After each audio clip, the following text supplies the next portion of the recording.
রবীন্দ্রনাথ তখন 23, নতুন বৌঠান কাদম্বরী দেবী মাত্র 25।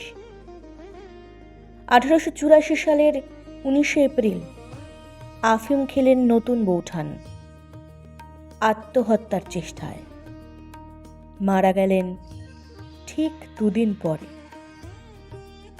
কেন আত্মহত্যা করেছিলেন রবির প্রাণের সখা কাদম্বরী দেবী?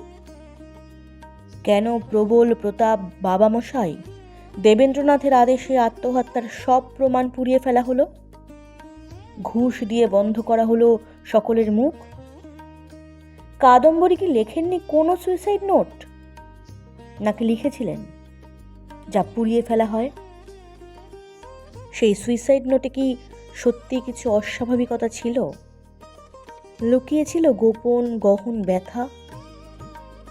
লেখক বলছেন ঠিক সুইসাইড নোট নয়, এক সুদীর্ঘ চিঠি।